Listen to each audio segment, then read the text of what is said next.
This is Coach Jason Ballard, and I'm a business wingman. Over the years, I've learned a lot from working in our family construction business, serving as a senior officer in the United States Air Force, and running 12 different organizations around the world. Many people helped me get to where I am today, and it's my mission in life to serve as a personal wingman to others. That's what this podcast is all about, providing knowledge, tools, resources, and mentorship to help people soar to their highest altitude.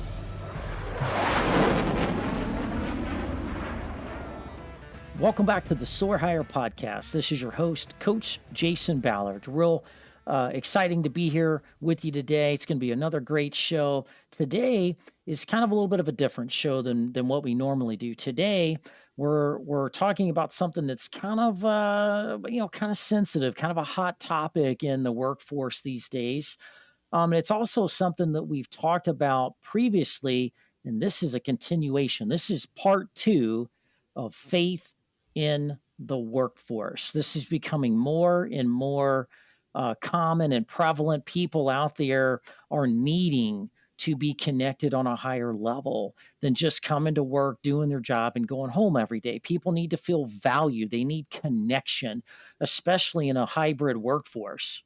People are remote. People are distant. People need other people, like-minded people to connect with in different ways other than just working on a project as a team, right? Mental health. We have more challenges in the mental health space. More people are stressed and struggling and just overburdened than any time in the history of this great nation. It's just a very stressful, unpredictable time, and people are looking for answers. They're looking for solutions to make things better, not only personally, but also professionally and together in an organization as people work together. And so today, part 2 of faith in the workforce and how to include that, how to make people feel included and work together, be more productive, and have a healthier, more vibrant workforce as a result. And so we've got 2 guests on the show today. First person I want to introduce is Alex Sezer. Alex is a business owner, former Texas A&M football star that owns his own consulting company that works with people to help them be more successful in their business, helping them implement very important cultural, faith-related types things in their organization to make it as good as possible. So welcome back to the show, Alex. Also on this show is the great, the one and only, Marcy Young. Marcy owns a company called HR Alliances. They are an HR consulting firm, outsourcing firm that provides the whole gamut of HR services to people to help them from an HR perspective. Companies are all about people. Business is about relationships. And so these 2 individuals are experts. They're pros, literally top-notch people in the workforce today, helping people deal with people, the dynamics of people, and ultimately helping organizations drive to higher levels of happiness and success. So Marcy and Alex, welcome to the show. Thank you so much for that great introduction. Thank you, Jason. Yes, thanks, Jason. Not so sure about the great part, but I appreciate the opportunity to speak. Well, everybody I know that knows you, Marcy, will say you're great. Both of you are great at what you do, and the amount of just kindness, the amount of passion, the amount of motivation you put into what you do every day, just making a real big difference in people's lives. So, thank you guys both for what you do. Today is part 2 of our series on faith. Sensitive topic. Alex, you have done this in business. You've done this in athletics at the collegiate level. Talk to us a little bit about some of the things that, like the hottest things, the most like top of mind things that people that you're working with in and outside of the business sector that's on their mind they're most concerned about? Yeah, absolutely. I mean, number one is people are concerned about their bottom line, but what feeds into that, you hit on in your introduction, is people. We're only as good as the people that we have on our team. And when we take care of our people, the people will take care of the business. So I think number one is people are concerned about their people and what that means when it comes to ROI in their business. But also, I think that people are having a deep sense of longing to belong as well as to have meaning in their work. So I'm kind of cross generational, if you would. I talk like a boomer, but I'm actually a millennial. So I'm I love it. able to talk both languages, and there is a communication barrier between certain generations. And now, even behind me, you have, I think, Gen Z, and the common thread is they want to have meaning in their work. They don't want to just go and stack a box and not know why they're stacking the box. And I think faith plays into that as well. So I'm seeing people being concerned about people as well as having a meaning for the work behind you do. The meaning Yeah. behind the work that you do. Sorry. Yeah, man, that's excellent. Excellent insight. Marcy, what are you seeing from your perspective? We're of course about people as well, so we're seeing a lot of the same things, and um, the people want to feel valued. They want to feel like they're a part of something and something larger, and feel like they're part of a family. So we're seeing that eh, grow more and more every time we're talking with people. Um, we're seeing that they really like it's important how they're talked to now. So, and not that it wasn't before, but just more so the importance of conversations, coaching, mentoring, engaging. All those words mean something different. Culture, I mean, we hear that, it's such a buzzword these days, means something totally different than it did before. We see companies focusing on culture, which for years we've been trying to get them to do that, but they're basically, for lack of better terms, being forced to because of the generations that are coming in. They have no choice but to look at how are they treating people, what, when they look at recruitment and retention efforts, what does it look like internally? They have to be looking at those elements to say, okay, what are people wanting? What are they desiring? And like what Alex just mentioned, all those efforts right there, those are things they have to focus on so that they can have a good business and lead well with those people. So I think it's just that overarching component of how do we treat people? How do we show up? And how do we love on them? Well, I think as we were leading up to COVID, there was this kind of movement in the workforce, and I think COVID just accelerated, just exploded it on a level people weren't really prepared for, and that is kind of the old kind of mentality of you come to work, we pay your pay and benefits, and you go home and you be thankful that you're a part of our great awesome company, and you're an asset that we can use however we want to. And that mentality does not work in today's workforce. COVID also ushered out a lot of boomers. And now the dominant group in the workforce are millennials, followed up by Gen Z. As Alex said, I speak different languages to different folks in the workforce, and boy, I tell you what, there's a lot of difference between all of the people that make up our workforce, not just by generation and age, but their ethnic background and where they're from. We're more of a diverse workforce today than we ever have been in the past. That will continue to evolve, and so people are desperate. People are hungry for some purpose bigger than achieving a bottom line in a company. Alex was spot on. Marcy, you were as well. So, how does faith factor in here? And here's kind of my perspective, and I'm going to turn it over to you two. The most successful people in life are the most balanced people? You ever study a bunch of leaders? You read biographies, you study great leaders and presidents and corporate CEOs and football coaches and just people that are in positions of leadership, and you really study them on a microscopic level and really connect the dots of what makes them really the best leaders I have found, and research shows, is they're balanced mentally, spiritually, physically. The society as we know it today, certainly here in America, studies have shown we've gotten away from religion, we've gotten away from faith.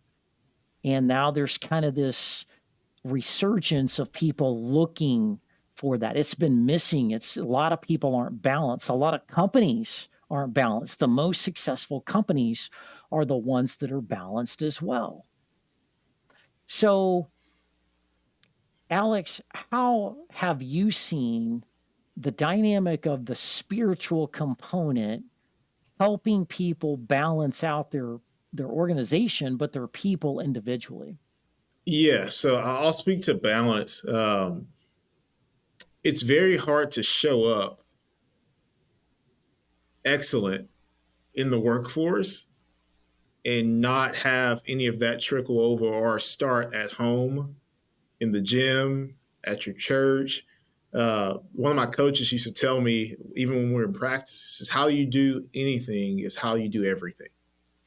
And what he meant by that was like, you can't show up to practice and not perform and think when the lights turn on, everything's just going to happen the right way.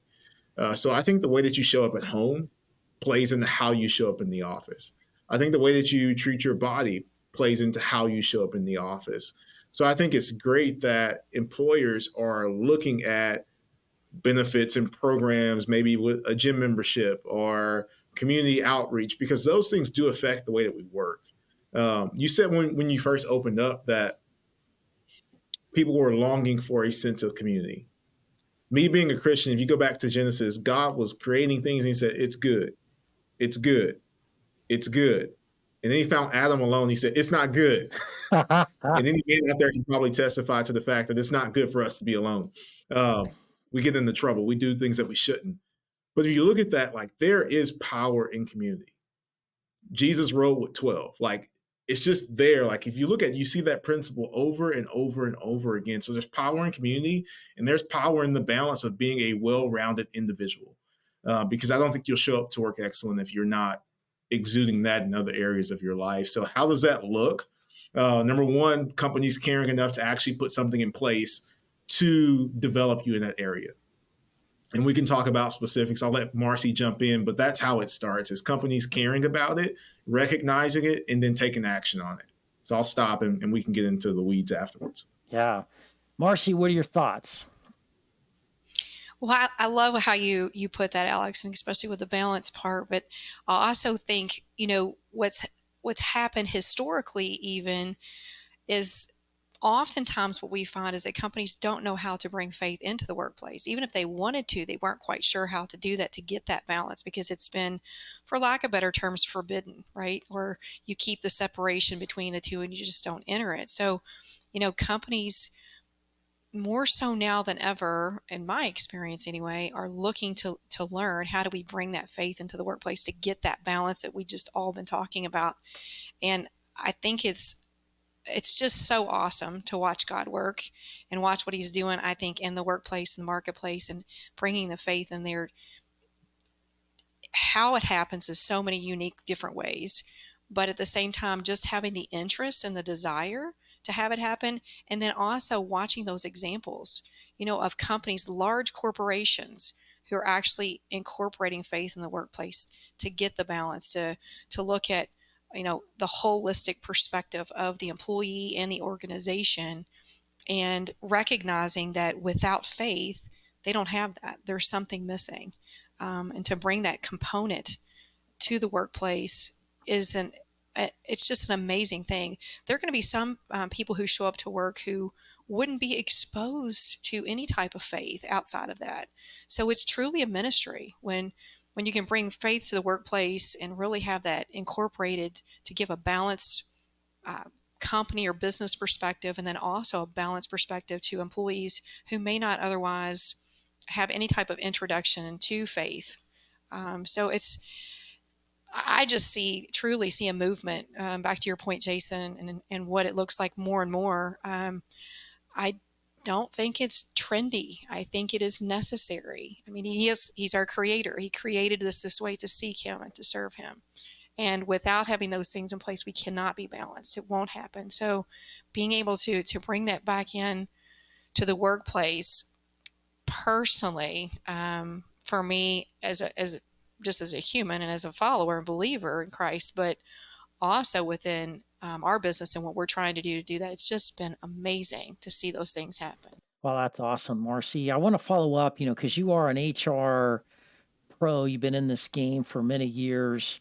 A lot of people think, man, I hear you. The balance, give people a way to connect, and yeah, I hear what you guys are saying, but man, everybody's so sensitive. Everybody's so politically correct. Everything is such a polarizing conversation. Like I'm scared to do it. There's risk there. If I put in some faith stuff in my workplace, no matter what, I'm scared I'm going to get sued or it's going to cause problems. People are going to scream and protest and shut the place down, and they have these exaggerated things in their mind about how negative it could go, and it shies away from them. So, Marcy, are there laws that say you cannot implement faith and spiritual components in the workforce? Well, we all have the right to represent our who we are in our faith. So we can't force a faith or a religion on someone. It has to be a choice. And I think more so than anything else, it's more about the company and what their choice is and what the leadership is versus a law. So if you've got a company who is privately held and they are wanting to operate and lead from a faith perspective, and they've chosen to do that, and they've given it as an option to anyone else within the company, they're within their rights to do Dave that. That they're Ramsey. not going to discriminate. Yes, Dave Ramsey, for example. There's many of those, right? For sure.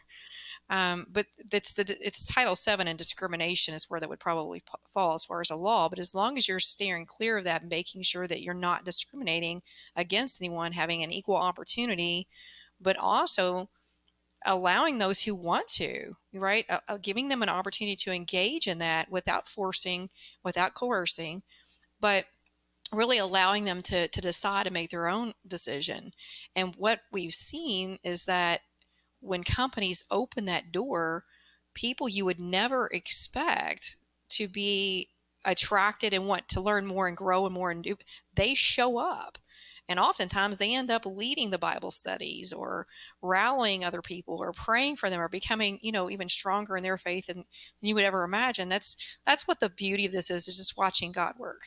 It's really not about, you know, anything other than showing up, being that vessel, an empty vessel, so that he can show up through you, and allowing him to work in that way. Yeah. So when companies open the door and they allow that opportunity to come in, it allows for those things to start to transform and take place, and really make difference in the workplace. I think back to your point, Jason, and your question was, you know, should companies be scared, and how do they do that? It depends on how important this is to you. It depends on where your heart is and what it looks like. And if it's just a cliche, people are going to know that, just like anything Yeah. else. If you're going to post it on the wall and it's going to stay there, and really not breathe life into it, and you're not going to support it and walk it out, they're going to notice that. But if it's someone who really believes in what they're doing and understands what faith can do, in the business and in the workplace to individuals, and how that just blossoms and encourages in so many ways. And back to your point, Alex, and the bottom line, we can talk about all those details and specifics as to how it really impacts the bottom line. But Those types of things really, it starts with the leadership and the intent and purpose as to why they're doing this in the first place. So laws are really irrelevant if you are not discriminating. And it's important to know what that means and what not Yep. to. And, we help companies do that. But yeah, for sure. Just knowing those types of things for sure. Yeah, and I would second that, Marcy. I think it's so important as a company. If you're not really committed to this, if you want to do it because you think it's cute, because you think it's trendy, like, please just follow my advice. Don't do it, because your employees will sniff out if you're just doing something because someone else do it. Like, behavior must follow beliefs to produce results. Like, if you put those values on the wall and you don't act it out, like, please take them down, because that's, especially Gen Z, like, that's the thing that they hate the most, Yep. is to say something and then don't actually do it. Yep. And that's kind of, the generation of accountability. Like, they will hold you accountable for what you say. If your actions don't match the things that you talked about in the company meeting, it is going to erode your culture faster than anything else. So it's better not to do any of it than to walk into it not wholeheartedly, and doing it because it's trendy. So that's just my advice. Take it or leave it, and take it with a grain of salt, as they say. But I would say don't do anything that you really don't believe, because people will sense it. They will realize you're not authentic about what you're talking about. So Yeah, I think that's true with anything. I mean, if you're going to do anything in an organization, it needs to be done with the right reasons, with the right heart, the right intentions. If you're doing anything, especially something spiritual, something that really connects with people on a deeper level, and it's disingenuous, and it's just there to make people feel good for a minute, but there's not a lot there, and it's just window dressing, if you will, but that'll do more damage. People will not trust you. And I think that's an important component here. You guys haven't said the word trust, but that's really kind of what we're talking about, right? We're not talking about, is this legal or not? No, it's not illegal. You have every right, as any organization out there has the right to implement faith and many other things into their organization. It's not about the what, it's about the how.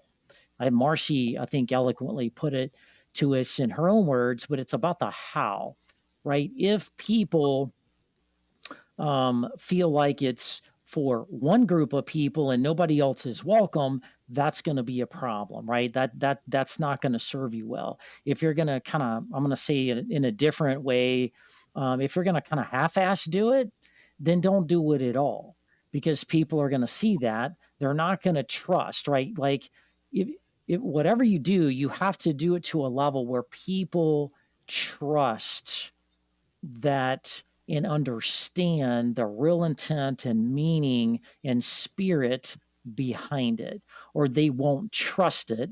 And if they don't trust it, they'll back off from it, and it'll do more damage than if you never have done anything to begin with. So I think that's a good takeaway. I also think about the how. I'll share a quick story from my own personal beliefs and my own personal experience, right? As most of you know, I served over 20 years in the United States military, in the Air Force. And in the military, we have a spiritual component that's part of the military. We have chaplains, we have chapels on the base where you can go at any given time and visit the chapel. You can have some quiet time, you can pray, you can be alone, you can meet with a group, you can meet with the chaplain and talk with the chaplain about things that are going on, get advice, get comfort. Because military people, like first responders and firefighters, those kind of folks, they all have chaplains in their organizations too, because they face so many dynamic things. There's a need for that, but there's a need for that in corporate America. There's a need for that everywhere. But the US government has spiritual components. So if the US government can do it, if the military can do it, with the most diverse organizations on the planet can implement spiritual components, then anybody can. Anybody can. And so I remember being in the Air Force, and we'd be at functions, and the chaplain would be invited up to say a prayer as things were starting, whether it was an award ceremony or some kind of a presentation, any kind of major event. Usually the chaplains would come in and say a prayer, bless the food, and thank everybody, right? I remember National Prayer Day was celebrated by everybody in the military. We had a big breakfast and everybody would come. Everybody was invited regardless of your faith and your background and your beliefs, and whether you were Muslim or Christian or some other belief, Hindu, Buddhism, whatever that may be. Everybody was invited to partake in that. And there were representations of that in that particular setting. And I remember the chaplain would stand up and say, okay, I'm going to say a prayer. Please follow along with me in however you believe things in your religion, in the same context of us all being here and praying and coming together. It was a really powerful thing. So everybody was able to come together. Alex, talk about how you've seen that in the locker room, in the sports, because you're a top 2% of all football players in America that ever made it to the college level, playing at a great institution like Texas A&M. How have you seen that melded into an organization like that that's very diverse, et cetera? Yeah. So number one was everyone was exposed, and as a Christian, I take it as a personal challenge. If God puts someone in my path, and I don't ever mention anything, like I didn't do a great job of exposing people to the gospel. So everyone was exposed to it. So we would have FCA would come in on, I believe, Thursday night or Friday night before games, and everyone got a devotional at their locker. So there's exposure. You can read it or not read it, but you were exposed to it. Friday night or Saturday morning, depending on what time the game was, we had chapel. Chapel was voluntary. You could come. You were exposed to it. I've seen other teams, and I don't know, I won't mention it so if they don't want me to mention it. I've seen other teams where chapel was mandatory. But for the most part, I've seen it be voluntary. So exposure, I believe, is key to where, especially as a Christian, we have to take it personal. If we sit in a desk next to someone for 30 years and never say anything, like I think we're doing God a disservice by never having brought it to the forefront. Yes, you can show it via actions. Yes, people will see it, but at some point, like there's going to be an opportunity to share the gospel. So, in a locker room setting, everyone is exposed to it and it's available to you. Most big programs have what they call the director of player development, which is technically just a team chaplain. He's there. His door is open. Mikado Henson, you can walk in anytime at Texas A&M. He will pray for you. He will read the Bible with you. He will listen to your concerns. He marries most of the players when they get out and they get married. That's a great So advantage right there. Yeah. yeah, there's an exposure there. And then obviously amongst ourselves, the great thing, especially in the education and collegiate world, is as athletes, as students, we can do whatever we want to do. So you'll see it in high schools across America, like students meet. As long as it's not run by the coach or the teacher, they're welcome to do it in a public school setting. So there's that exposure everywhere. And I think we have to continue to be exposed to those things. So Yeah. that's how I've seen it play out in sports. Yeah. Marcy, walk us through,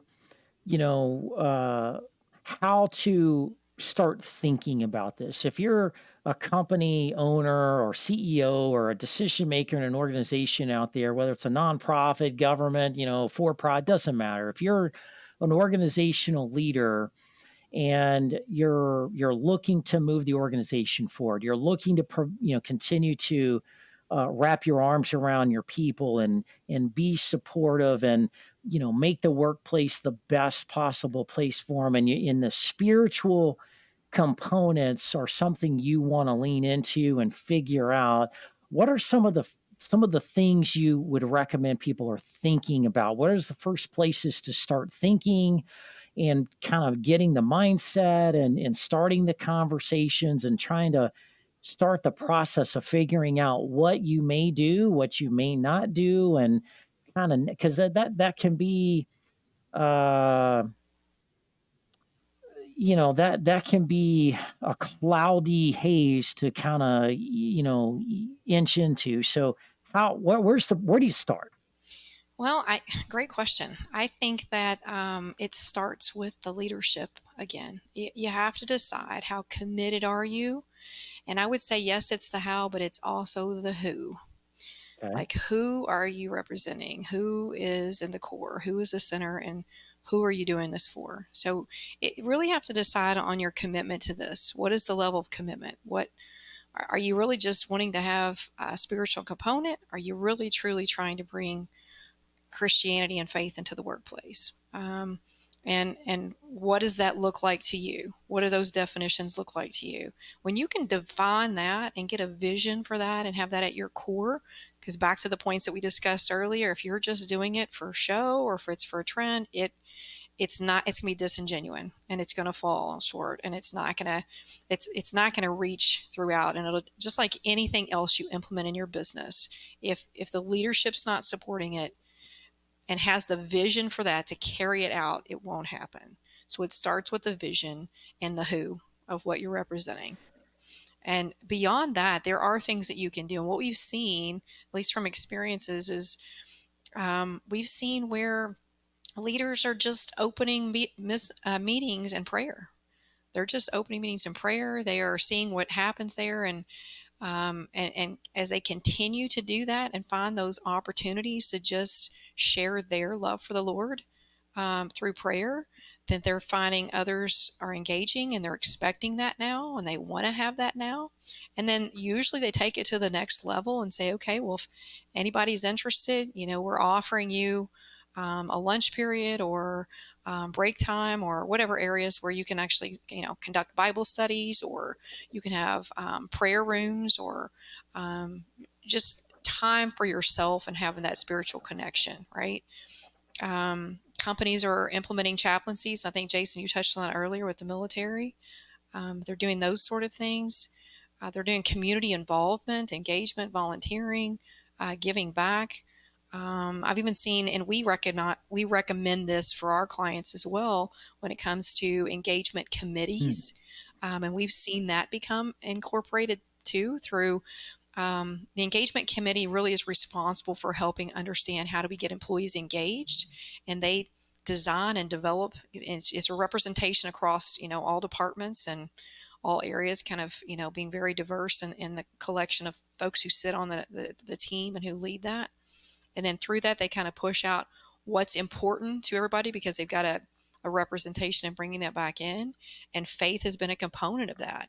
And so Bible studies have started. We've seen lots of volunteering with nonprofits and faith-based organizations, and where they're getting engaged in that and showing up with, and it does so many things beyond this. It's a team building, it's camaraderie, it's family, it's just pulling people together and doing things that are bigger and greater to them. Something that you had touched on earlier as well. They want to feel like they're part of something that's larger. So I feel like those types of things have been predominantly what we've seen. I have also been very fortunate. I think I spoke about this last session, is being able to develop and lead a leadership training session that was biblically based. It's based on the truth of the Hmm. Bible. So, and that's taking it a whole step further. That was a committed team. That's a committed company and business who's saying, we've done all these other things that I just talked about. They've gone through that process. We really want to entrench our leadership into what this means to us. And we're defining that even further by how do we have our values and what does it mean, and the scripture components, and making sure it's biblical truth, right? And how that they lead through that process and perspective, and training up those folks so that it can infiltrate throughout. And it was a volunteer based leadership training, but At the same time, there was no one who did not show up. Everyone was very well and present, so, and eager to be a part of it. So I think there's certain levels. To answer your question, I think a little bit more broader as to what it looks like getting started. It depends on and where you're starting and who you are. It depends on how committed you are, and then it depends on how comfortable your folks are with that. Um, we discussed before too, also maybe doing some type of engagement survey of just finding out what does this mean to the teams. Is this important? Is it not important? Um, and then once you get the results back, making that determination. Some businesses are, they wouldn't even need to do an engagement survey because they're just going to lead that way. And that's the direction they're going to go regardless, because they really believe this. And this is a value in what they've had in their commitments, and their convictions in their heart. But there are others who are just trying to put their toe in the water, trying to figure this out. Maybe this would be good. Maybe it's not good. What's it look like? And then you kind of ease into it, right? And back to your word, Alice, exposure. Amazing, right? Like now they're exposed to it. Now that they've got pieces and they're exposed to it because they wouldn't have been otherwise, right? That's not anything that they would have been exposed to, especially in the workplace. When you start making those, as I always say, worlds collide, right? And you can kind of have the crossover into, I don't have to live this way just in my home life and in my church life, but I actually get to bring this into the workplace. That's a whole person. That becomes that balanced person we just talked about. It's a whole person now, and you don't have to separate the two and be one person at work and one person at home and another person in your community. You get to really be a balanced person. And you talk about a focus. I mean, that's a focus, that's balance, that's, you can lead clearer, everything becomes clearer. You're no longer, you know, broken or split in two or thirds or however you're have been leading and working. So those types of things coming together is just amazing. Yeah, Jason, I'll add to that. When you mentioned when things are kind of blurry and hazy, I think when you define who you are at your core, when you start with that foundation, those beliefs can act as a filter for everything else. So it's okay, we've already defined who we are and what we believe. Now, what we do is simply a byproduct of who we are. So, I mean, this is an everyday thing. If we're going to make a big decision in a meeting room, that decision is going to be filtered through the lens of who we are. So I think when you start with that foundation before you begin to build on top of it, like, hey, this is who we are, this is what we believe. Now we behave this way because we've already defined what we believe. And I think that's kind of a feedback loop that shows staff, team members that what you said you believe is actually important to you. That's powerful. So That's very, very powerful. In everything you do in an organization on an individual or company wide group level, everything needs to be centered around your values. Those core principles of who we are, what we do, why do we do what we do, the way we do it. But like with anything else, whether it's an HR program, whether it's a leadership thing or hiring people, firing people, like no matter what you're doing in the organization, you always have to ask yourself, what's the end state of what this needs to look like when we get to where we want to get. So if you're thinking about the spiritual aspects of things and you're wanting to, wrap your arms around your people and introduce some other ways for your people to connect and um, get to know each other better, work together better, and all of these things. Like, what is the end state of you implementing X, Y, and Z? Some kind of spiritual, faith based component to the organization. Are you looking to just be more productive? Are you just looking to make some people happier so they stay longer? Are you looking to, elevate people? Are you looking to make their lives better while they work there? Are you looking to um, make a difference in the community? Like really, what are the outcomes that need to be there? I think that should be the guiding. That's a kind of a Stephen Covey principle of begin with the end in mind and kind of work backwards, because there's a lot, as Marcy was describing, there's a lot of different things you can do.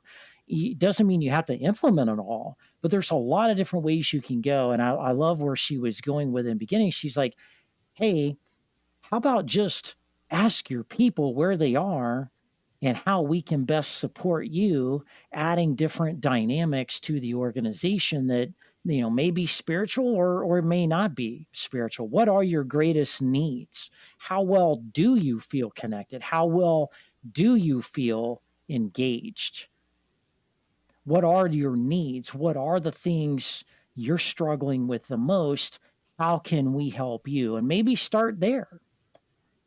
And I think you take those values and you take, those types of things and give people opportunities, whether it's creating a room that's kind of the spiritual or wellness room where that's like the safe place to go, where nobody talks about business and nobody harasses anybody like you do in the break room. Like it's a safe place to go to decompress or pray or meditate or whatever.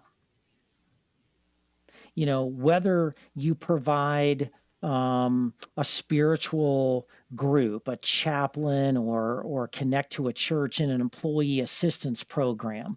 That's another easy thing to do. We've already got benefits and counseling and medical and all these other things that help people to deal with their challenges, like their finances or their relationships issues, divorce issues, whatever. The spiritual component can be added in there as well. A lot of different ways to go, but really, what is your best options to get to that end state that are most needed to get started? Another thing I'd like to put out there on top of that is who could help champion that. It can't just be the HR department. Like, who are leaders and champions, not driving and directing and forcing people to do something, but who gets it on a balanced, well-rounded level that can be champions in the organization. It doesn't matter about their position. It can be a frontline employee or it can be a leader in the company, but who are the champions that can help really bring some things together there, that are trusted and genuine, that can help you execute these things and bring things to light. And I love the engagement committee. Man, that is brilliant. Great idea. Awesome. Alex, as we kind of start wrapping up a little bit today, what is the importance of leadership here? What role does leadership play? To what extent does leaderships really get involved in something like this? At what point are they like too involved and are kind of getting in the way? What what are some things to be thinking about there from a leadership perspective? Yeah, absolutely. I believe that your organization is going to move at the speed of leadership. Hmm. If you're doing something contrary to what, so you have leadership and you have leaders. So you have a position. What I mean by leadership, you have a position of authority. Doesn't always make you a leader, but you have a position of authority. Anytime the organization is headed in a direction against the position of authority, like there's going to be two worlds that collide. Hmm. So you may have like a strong employee base and they're headed in a different direction and they're all cohesive, but if it's not in the same direction of the person with the position that has the authority, eventually it will come to an end. So I think leadership is critical, making sure that the organization actually goes to where the people and the leader want it to go, because they can't work in opposite directions. You can't be pulling in opposite directions. So anytime you have leadership also become the leaders in the organization and people follow, like that's a recipe for success. So I don't think it works without leadership buy-in. And Marcy, you can chime in on that, but that's my personal opinion. I think it's well said, Alex. I think it goes back to everything that we were saying. You got to start with, the leadership part. I love how you made the statement of, your company is only as strong as the leadership and the directions they're going in, and what they represent, and what they are willing to follow because they want to. We all know that great leaders are the ones who have people who are willingly wanting to follow them, not who are forced to do Exactly. that. So, um, I think without a doubt, none of this takes off and leaves the ground if leadership's not driving it. Um, Employees, people in general, we want to follow a leader. That's just part of it.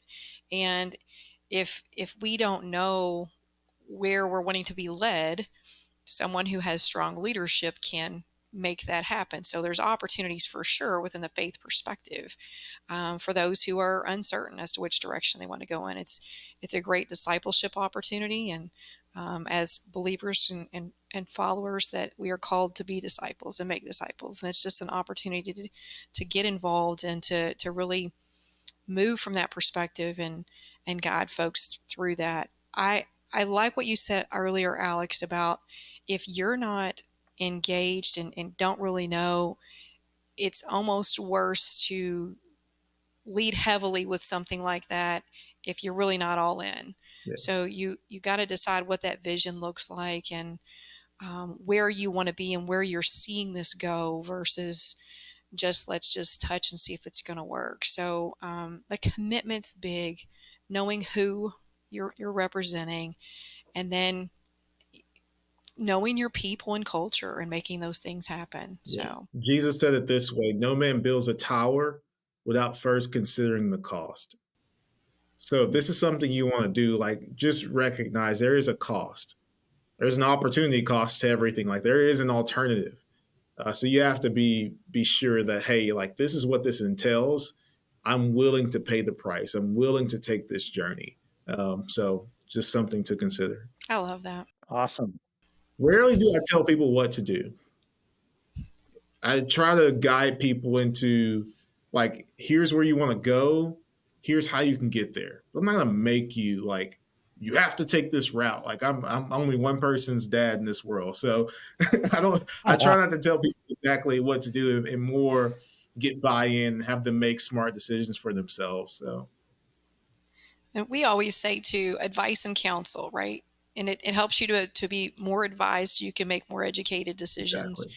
And with faith, that does it's a little trickier because it's every person's personal relationship with Christ, right? And what that means to them and what their faith looks like. So it does look a little different. But if you've got a strong spiritual leader in that position who is leading from the heart of Jesus, Mhm.